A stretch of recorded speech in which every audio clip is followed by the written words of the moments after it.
नमस्ते बच्चों, ये है मॉडल पेपर हिंदी का 2। आइए इनके प्रश्नों को देखिए, हल करते हैं। बहुविकल्पी प्रश्नों को क्या दिया है। पहला है क्वेश्चन, हिंदी गद्य का आविर्भाव किस शताब्दी में हुआ था। तो हिंदी गद्य का आविर्भाव हुआ था 19वीं शताब्दी में। दूसरा क्वेश्चन है, श्रृंगार रस मंडन रचना के लेखक कौन है। तो गोस्वामी विट्ठलनाथ जी हैं।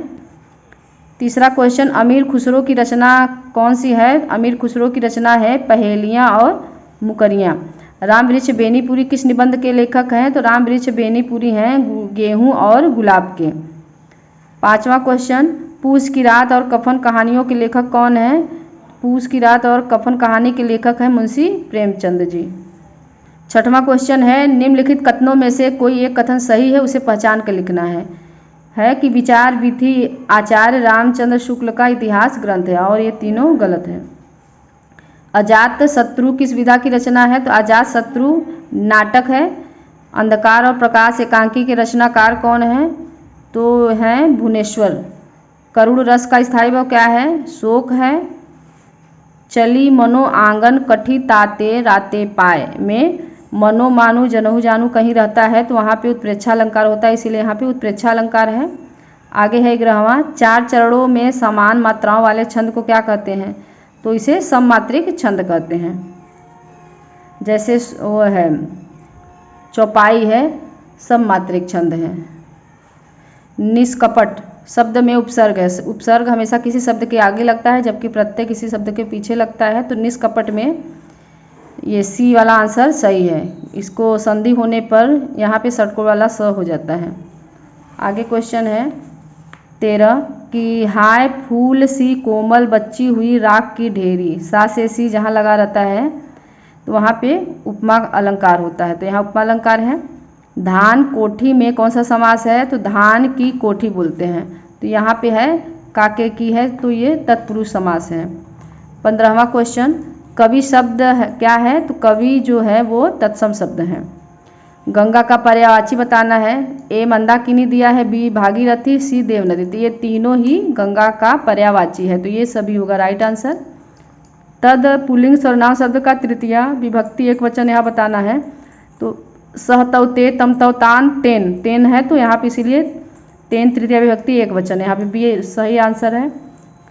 18 क्वेश्चन, भानु ने बताया था कि राधिका बीमार है। इसमें पूछा है कि रचना के आधार पर इस वाक्य का प्रकार बताना है। तो भानु ने बताया था कि लगा है, तो यहाँ मिश्र वाक्य है।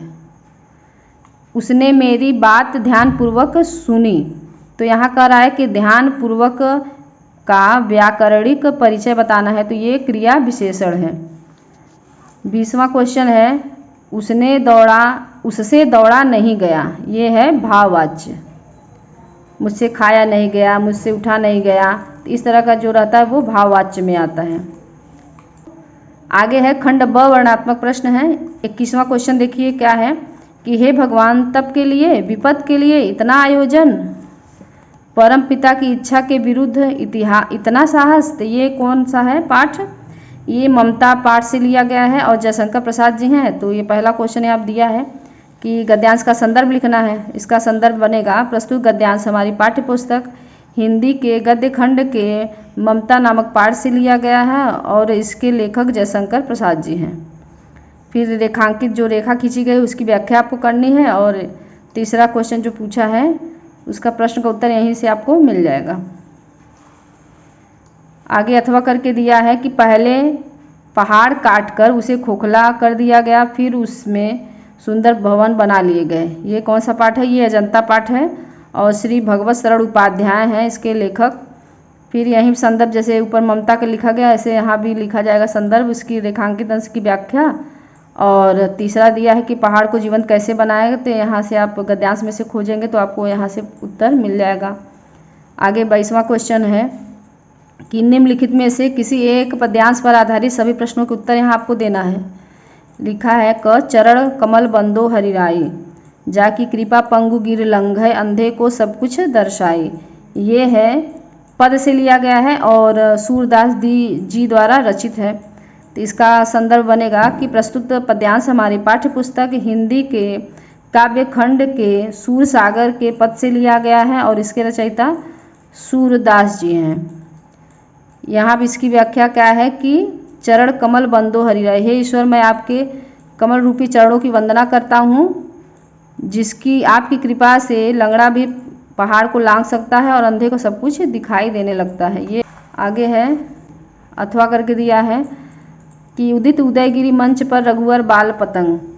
ये है धनुष भंग पाठ का है और गोस्वामी तुलसीदास जी इसके रचयिता हैं।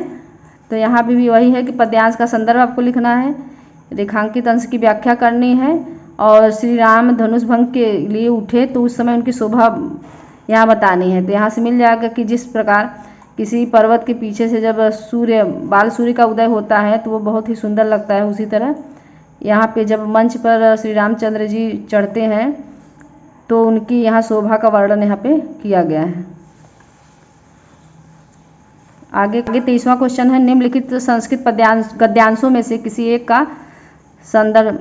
आगे 23वां क्वेश्चन है, निम्नलिखित संस्कृत गद्यांशों में से किसी एक का संदर्भ सहित यहाँ पे अनुवाद हिंदी में अनुवाद करना है। क है कि इयम नगरी विविध धर्माणाम संगम स्थली। तो ये है संस्कृत खंड में वाराणसी वाले पाठ, पहला पाठ ही है।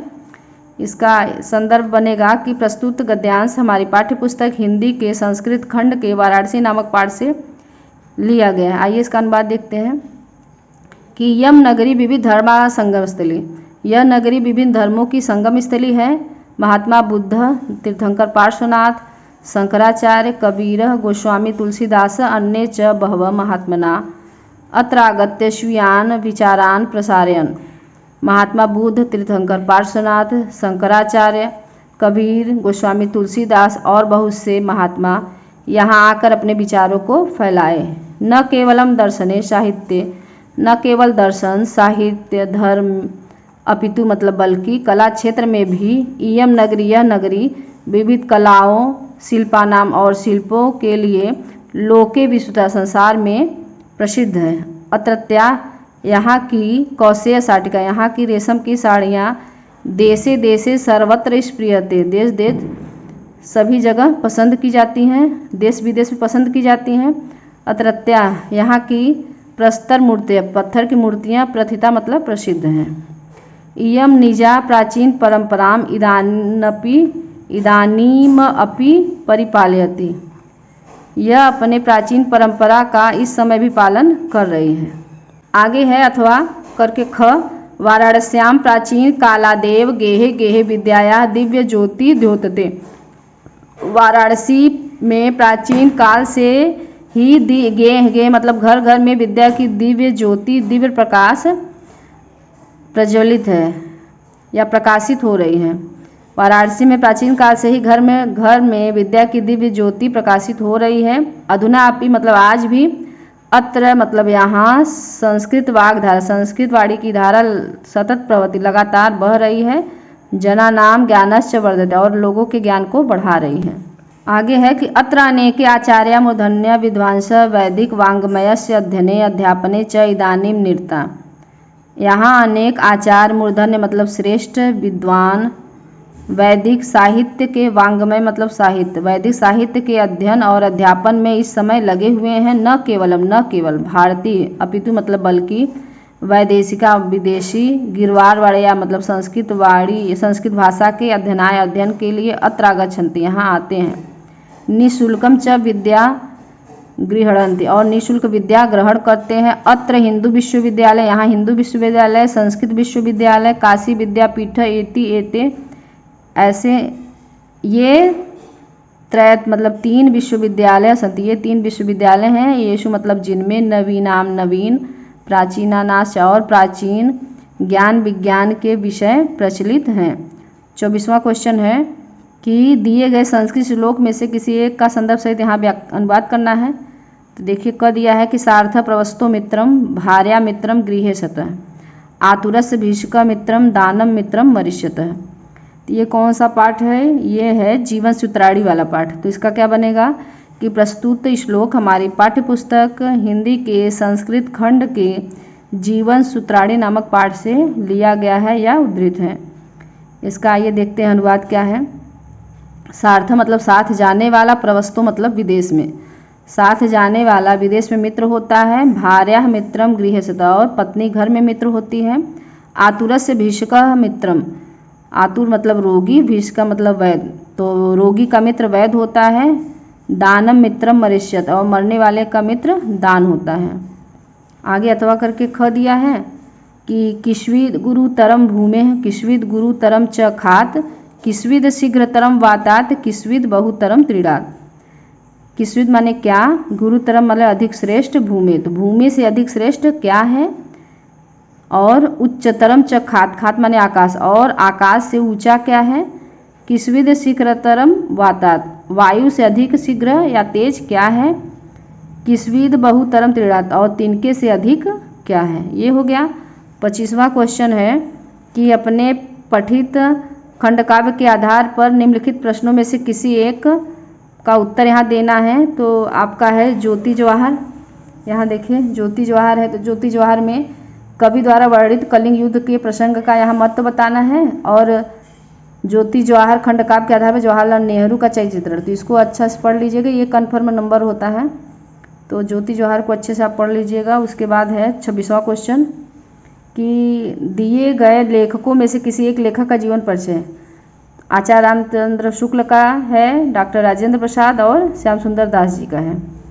कवियों में आया है तुलसीदास जी का, रामचंद्र शुक्ल का, यहाँ पे शायद मिस्टेक दिया है, और माखनलाल चतुर्वेदी का है दिया है। आगे है 27वां क्वेश्चन कि अपने पाठ्य पुस्तक में से कंठस्थ किसी श्लोक को लिखना है जो प्रश्न पत्र में नहीं आया है। तो श्लोक 2 या 3 याद कर लेंगे तो उतने में काम हो जाएगा। फिर 28वां क्वेश्चन दिया है आपके मोहल्ले में बिजली व्यवस्था सुचारू रूप से नहीं चल रही है, तो विद्युत प्रबंधक को इस संबंध में आपको शिकायत पत्र देना है, या परिश्रम का महत्व विषय पर अपने अनुज को एक पत्र लिखना है। 29वां क्वेश्चन दिया है कि निम्नलिखित प्रश्नों में से किन्हीं 2 प्रश्नों के उत्तर आपको संस्कृत में देना है। वाराणस्याम कति विश्वविद्यालय सन्ति, तो यहाँ पे आपको याद करना है, वाराणसी वाला पाठ का दिया है, ये सिकंदर वाला पाठ है, ये चंद्रशेखर है, और ये श्वेत केतु आरूढ़ी श्वेत केतु संवाद वाले पाठ से है क्वेश्चन। और ये है निम्नलिखित में से किसी एक विषय पर निबंध आपको लिखना है। दिया है प्रदूषण की समस्या, जल ही जीवन, और श्रम ही सफलता की कुंजी, वृक्ष हमारे मित्र, और सशक्तिकरण। ये सारे निबंध दिए गए हैं।